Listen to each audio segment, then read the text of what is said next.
The problem with Democrat chairs. It's July 22nd, 2024, and these are your headlines. Okay, the problem with Democrat chairs is, well, there are a lot of problems with it, but one of the big problems is that when you have Democrats in charge of committees like you have in the Texas House, when Republicans want to see things done on issues that Democrats have ignored, they're forced to beg to those Democrats who are in charge, and they hold all the power. And that's happening again in the Texas House as another Democrat chair is being called on by Republican lawmakers to allow a study on a series of issues, including taxpayer-funded lobbying, property tax elimination, and the impact of illegal immigration before the legislative session begins in January.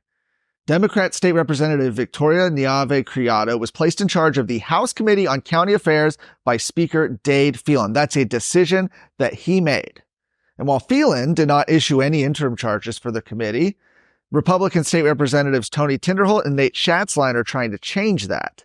In a letter to Niave, the pair of lawmakers requested the consideration of the following issues to be addressed: taxpayer-funded lobbying, property tax elimination, and the impact of illegal immigration. And specifically on illegal immigration, they said, we request that the committee study the total annual cost that illegal immigrants create for all counties across the state of Texas. This includes, but is not limited to, the cost of healthcare, emergency services, such as police, fire, and EMS, jails, courts, county assistance programs, and any other costs associated with providing services through counties to illegal aliens. And that letter comes after Republican State Representatives Brian Harrison and Nate Schatzline similarly called on Democrat Chair of the Criminal Jurisprudence Committee, Joe Moody, to hold hearings on border security and potential child abuse and fraud at Texas Children's Hospital, as well as President Joe Biden's lawfare against whistleblowers.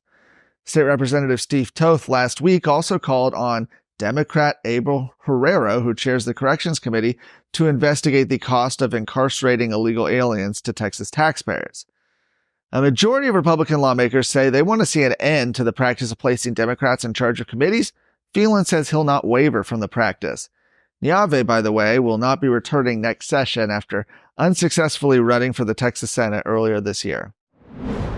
A broken clock is right twice a day. John Cornyn is urging the U.S. Department of Defense to either terminate or suspend the environmental permit for the Blue Hills wind farm site in northern Val Verde County due to security concerns raised by its proximity to Laughlin Air Force Base.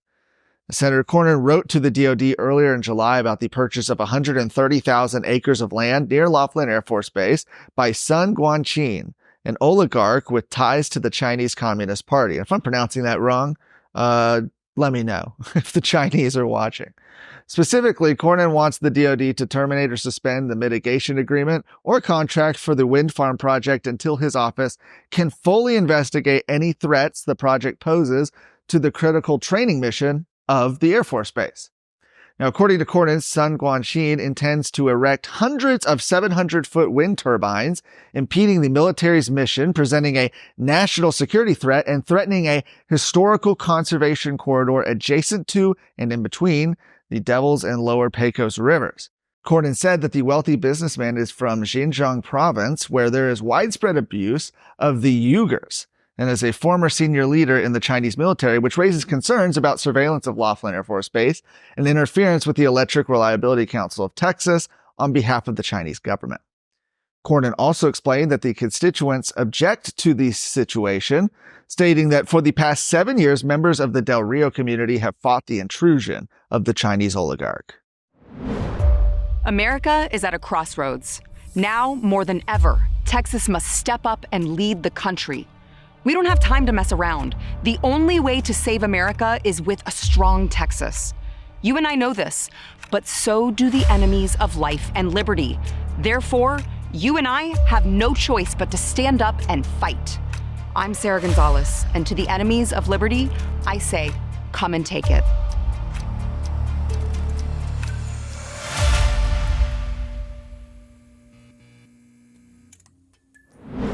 Parents in Lorena ISD are asking that the state agency that oversees educator certification to suspend 2 administrators who failed to protect pre-K students from a teacher's sexual abuse.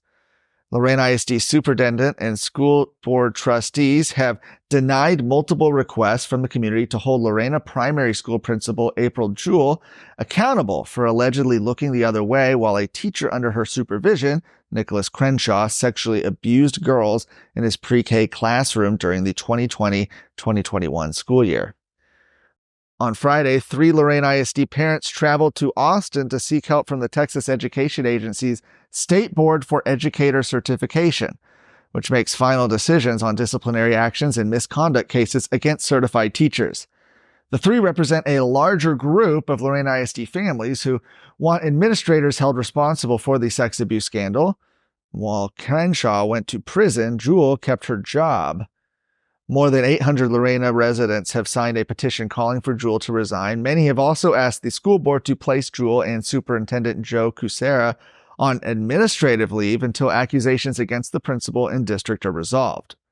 An attorney representing Jane issued a statement to local media outlet KWTX expressing the family's gratitude for the community's outpouring of support for Jane and commitment to justice and safety for all children.